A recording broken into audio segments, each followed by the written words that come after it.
서울광역방송센터입니다. 국민의힘 전당대회에 출사표를 던진 한동훈 전 비대위원장이 당대표 출마 기자회견에서 당대표가 되면 최혜병 특검법을 발의하고 특별감찰관 추천과 제2부속실 즉시 설치를 공언했습니다.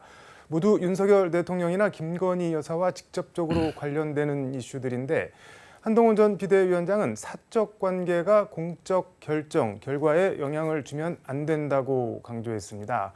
윤 대통령과의 검사 시절부터 인연과 친분을 사적 관계로 정리한 건데 이런 가운데 이재명 더불어민주당 대표는 오늘 최고위원 회의를 마지막으로 당대표를 사퇴했습니다. 당대표 연임 도전 수순에 들어간 건데 여기도 초대석 박지원 더불어민주당 의원과 정치권 현안 이슈 얘기해 보겠습니다.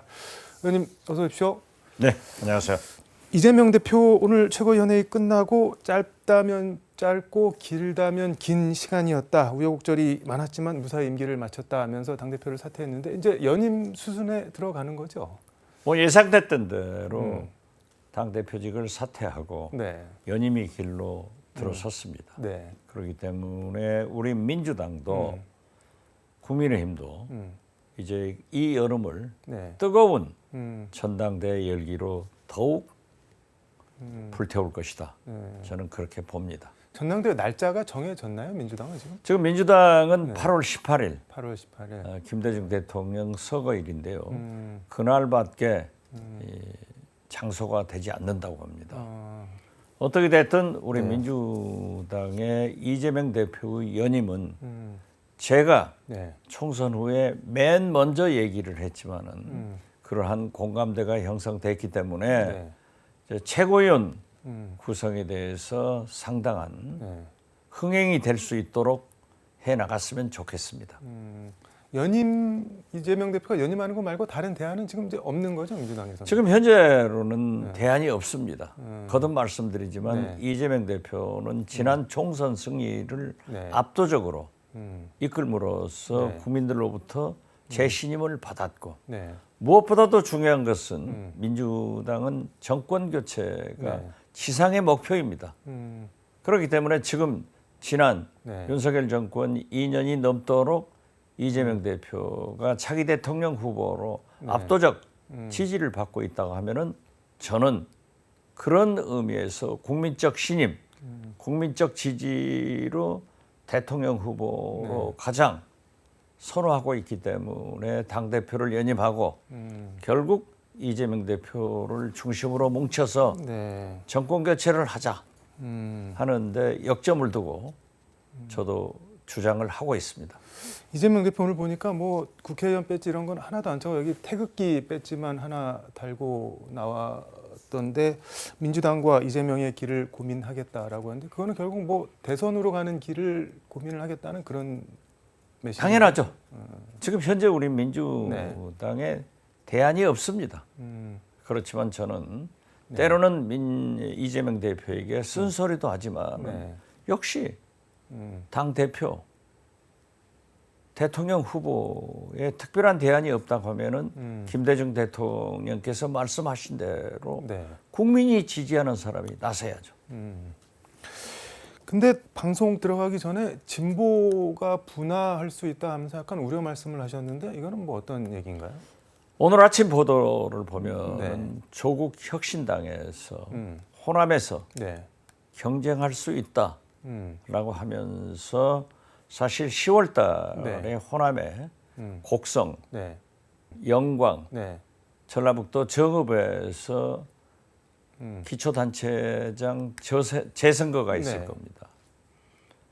저는 진보 세력이 함께 가야지 여기에서 우리 민주당과 네. 조국 혁신당이 또 경쟁을 한다 하면은 옳지 않다. 그렇기 때문에 저는 조국 혁신당 조국 대표가 지난 총선에서 얘기한 대로 네. 지역구는 민주당에 민주당에 네. 비례대표는 조국 혁신당의 혁신당에 한 얘기의 약속을 최소한 4년은 지켜줘야 된다. 그리고 조국 대표가 뭐라고 했습니까? 이재명 대표는 71석의 민주당 대표가 아니고 네. 192석의 민주개혁 음. 진보 세력의 대표이다. 네. 이 정신을 가지고 나가야 된다.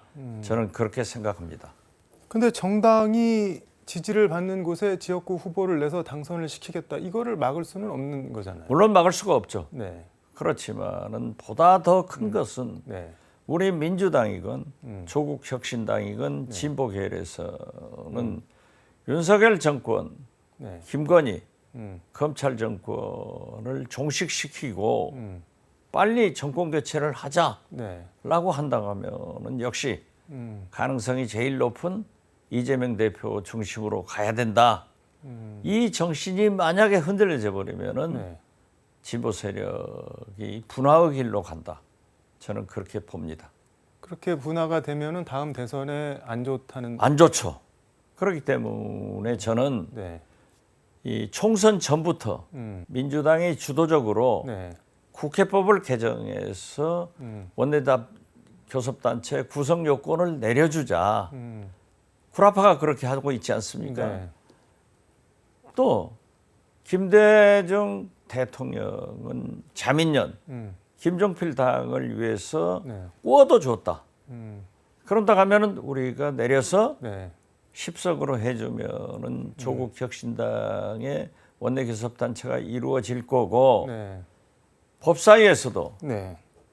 박은정 의원이 제1소위를 원하고 있기 때문에 네. 우리는 그러한 음. 도량을 베풀자. 그래서 같이 가자 했는데 지금 네. 조국 혁신당에서 이러한 얘기를 하고 있는 것은 저는 대단히 바람직하지 못한 일들이 벌어질 수 있다. 벌어진다. 그렇게 예측합니다. 근데 말씀하신 대로 조국 혁신당을 원내 교섭단체 만들어주고 뭐 조국 혁신당은 지자체 뭐 선거 이런데 후보 안 내고 그러면 당장 뭐 야합이다 뭐 이런 비판이 나올 텐데요. 무슨 야합입니까? 진보 세력의 네. 가장 큰 음. 절대적인 절체절명은 정권 교체에 있는 거예요. 네. 그렇기 때문에 민주당과 조국 혁신당, 진보 세력, 네. 시민사회단체는 다 뭉쳐야 되는 거예요. 뭉쳐서 가장 가능한 이재명 대표를 대통령 만드는데 함께 힘을 합치자는 거죠. 소탐 대실해서는 안 됩니다. 그러니까 선거에 각자 후보를 내는 거는 분화해서 각자 이렇게 뭐랄까 찢어지는 그런 길이라고 보시는 거네요. 그렇죠. 지금 현재 조국 혁신당이 광주에서 47%, 네. 전북에서 46%, 음. 전남에서 45%, 네. 세종시 1등, 부산에서 2등입니다. 네. 이런 괄목할 만한 진출이 있다고 하면은 네. 이재명 대표께서도 말씀하시잖아요. 같이 가자. 우군이다. 이 정신을 가지고 가야지. 네. 저는 조국 대표도 호남에 지방선거에 공천하겠다 하는 얘기를 아직 하시지 않았지만은 조국 혁신당에서 거론되고 있는 그러한 보도를 오늘 아침 보고 이건 아니다. 이렇게 되면은 안 된다 하는 것을 분명히 말씀드리고 네. 또 이재명 대표도 그분이 말씀한 대로 조국 대표와 같이 가고 네. 우군을 권고히 해야 된다라고 말씀드립니다. 알겠습니다. 이 얘기는 여기까지. 마찬가지로 네. 지금 보면은요. 국민의힘 전당대회도 드디어 한동훈 전 비대위원장이 최상병 특검을 네. 찬성하자. 물론 조건부는 있지만 이것은 윤석열 대통령한테 비수를 꼽아버린 거예요. 그리고 이 원희룡, 네. 나경원, 윤상은 이 세 분이 출마를 했는데 네. 한동훈 전 비대위원장은 비윤의 길을 민심의 길을 가겠다고 확실하게 선언하고 네. 이 세 분들은 친윤을 표방하잖아요. 네. 그렇기 때문에 저는 가장 미워하는 사람이 윤석열 대통령은 한동훈이다. 네. 그리고 10여 초 전화를 해가지고 관계 개선됐다 하는 것은 지나가는 소도 웃을 일이에요. 그래서 최상병 특검을 찬성한 것은 좋은데 왜 김건희 특검에 대해서는 반대하냐? 이것은 한동훈 비대위원장이 대통령보다는 네. 영부인의 마음을 잡으려고 한다, 무서워한다 이렇게 평가를 하지만 아니 근데 영부인 마음 잡아서 전대에 무슨 상관이 있나요? 잡는다고? 아니 그렇더라도 지금 현재는 네. 영부인의 파워가 원체 세니까 이러한 그 갸륵한 네. 모습을 보이고 있는데 음, 저는 한동훈 위원장이 네. 당 대표가 되면은 음, 윤석열 대통령의 임기가 네. 짧아진다. 그게 무슨 말이에요? 그리고 엄청난 레임덕 현상이 일어날 것이다. 이렇게 예측을 하지만은 음, 윤석열 대통령의 작전은 네. 나경원, 원희룡, 음, 윤상현 네. 이 세 분을 출마시켜 가지고 1차 투표에서 네. 한동훈 비대위원장이 과반을 못하게 해가지고 음, 결선 투표에서 넘어뜨린다 네. 하는 거라고 저는 봐요. 음, 그렇지만은 왜 그러냐? 네. 아직 윤석열 대통령은 임기가 3년이 남았어요. 네. 물론 당원들도 지금 현재는 한동훈 전 비대위원장에게 압도적으로 지지를 보내고 있지만은 네. 그래도 영향력 행사를 하면은 넘어질 수 있다. 그리고 국민은 20%밖에 안 되잖아요. 국민 20% 가지고는 어려울 것이다. 그래서 저는 한동훈 비대위원장이 저는 당대표가 되지 않으리라고 봐요. 어떻게 됐든 안 되더라도 최상병 특검, 소위 윤석열 대통령의 아킬레스건을 건드렸잖아요. 저는 머지않아 네. 민심을 쫓아가는 한동훈 전 비대위원장은 김건희 특검도 찬성하리라고 봐요. 이렇게 되면은 당락간에 네. 국민의힘도 분화의 길을 간다. 그렇게 보는데 이런 때 네.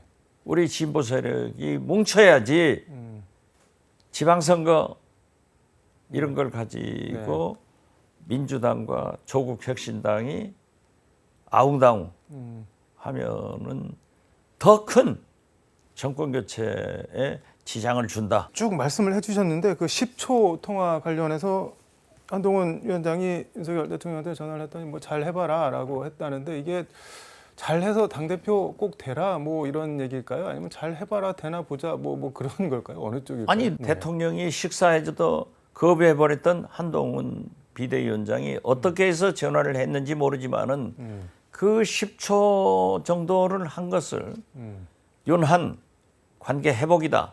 이렇게 해석보다는 윤한 갈등은 진짜 깊구나 하는 것이 10초 통화로 웅변으로 증명하고 있다.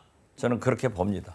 전화를 한 것도 뭐 정진석 비서실장한테 원래 한동훈 위원장이 전화를 해서 이제 뭐 출마를 한다는 거를 대통령실에 안 날릴 수는 없으니까 이제 비서실장한테 출마합니다 그랬더니 아니 그거 저 대통령한테 직접 전화해야 하는 게 예의 아니냐 그래서 전화했더니 그렇게 10초 통화하고 그냥 끊었다고 하는데 물론 대통령이 전화 오는데 안 받으면 옹졸하잖아요.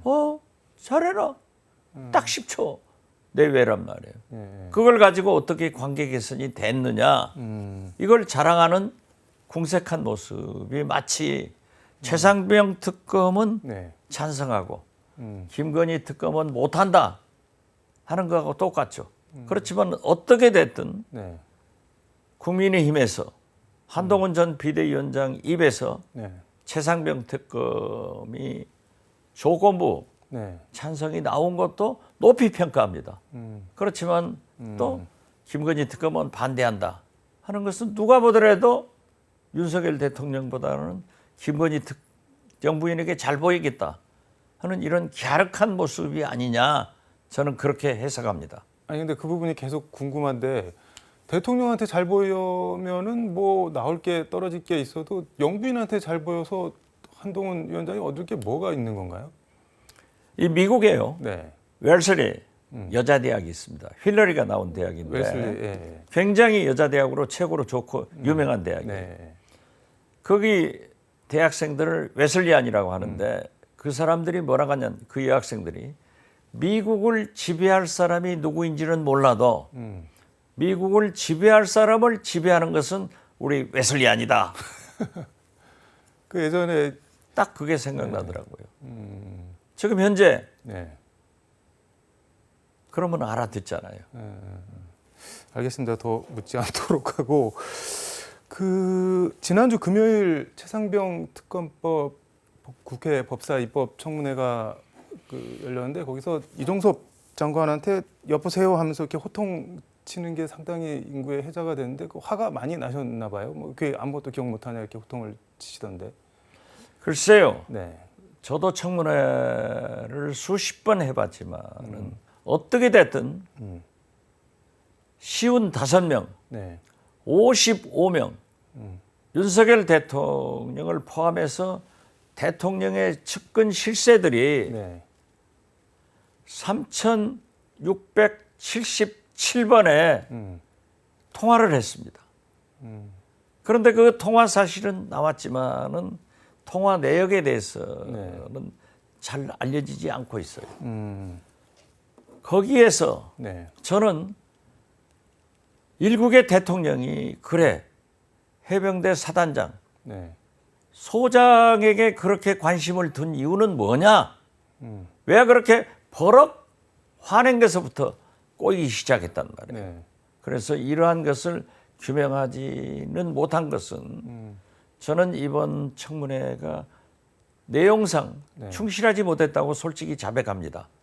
그렇지만은 네. 저도 그러한 사람들을 추궁하는데 강하게 했더니 의외로 네.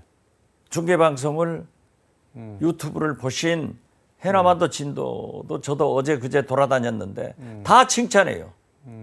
내용은 생각하지 않고 혼내준 것을 칭찬하는 걸 보면은 윤석열 대통령에 대한 민심이 어디에 와 있는가 이것을 봐야 될 겁니다. 근데 정청래 법사위원장이 뭐 이종섭 전 장관 포함해서 뭐 10분간 퇴장하면서 뭐 퇴장 명령 내리고 또 원장님은 퇴장하면 뭐 더 좋은 거 아니에요? 쉬고 그러면서 뭐 손 들고 있게 하라 뭐 이렇게 했는데 그거 보면서 약간 블랙 코미디 같다는 생각도 들고 그래도 일국의 국방장관 뭐 장군인 사람들인데 조금 그렇다는 느낌이 좀 드는데. 예, 저도 그 보도를 보고 제가 경솔했구나 하는 건데 그 의도가 아니에요. 네, 네. 저는 왜 자꾸 퇴장시키냐 이걸 반대한 거예요. 네. 나가서 쉬고 차라리 그러려면은 초등학교 때 벌 받듯이 네, 네. 다리 들고 두 손 들고 서 있으라 가는 것이 낫지 가서 쉬고 들어오지 않냐. 나는 사실 네. 그러한 퇴장을 네. 반대하는 말씀이었는데 그렇게 해석이 돼서 된 것은 어떻게 됐든 저는 좀 네. 솔직히 좀 거시기하게 생각합니다. 근데 저는 개인적으로 좀 그런 생각이 들던데 이종섭 전 장관 양력 보면은 육사 나와서 그 대위 시절에는 보안사령관 부관하고 소령 시절에는 뭐 육본 사령관실 전속하고 그다음에 뭐 국비로 미국 대학 가서 석박사도 하고 이후에 뭐 그냥 어떻게 보면 계속 쭉 군대 안에서 꽃길을 걸어서 별 달고 뭐 국방장관까지 했는데 그렇게 뭐랄까 그 증인 선서 뭐 이런 것도 못 하고 그런 거 보면서 참 뭐 어떻게 저런 분이 저렇게 군에서 잘 나갔을까 이른바 뭐 그런 느낌이 좀 들더라고요. 그게. 그렇죠. 그러한 국가 혜택을 보아서 공부도 했고 네. 장군이 되고 국방장관이 됐다고 하면은 정의로운 군인이 돼야 돼요. 그런데 빠져나고 네. 호주로 도망치고 와서도 반성하지 않고 네. 자기가 당당했다 하는 것을 얘기하고 또 청문회에 나와서 증인서서를 거부하는 것은 네. 우리 대한민국 군인이 저런 사람이 태어날까? 저는 실패한 군인이고 정의롭지 못한 국방장관이다. 네. 그렇게 생각했습니다. 실패한 군인이란 말이 참 그러네요. 알겠습니다. 오늘 말씀은 여기까지 듣도록 하겠습니다. 고맙습니다. 네, 감사합니다. 지금까지 박지원 더불어민주당 의원과 함께 전해드렸습니다.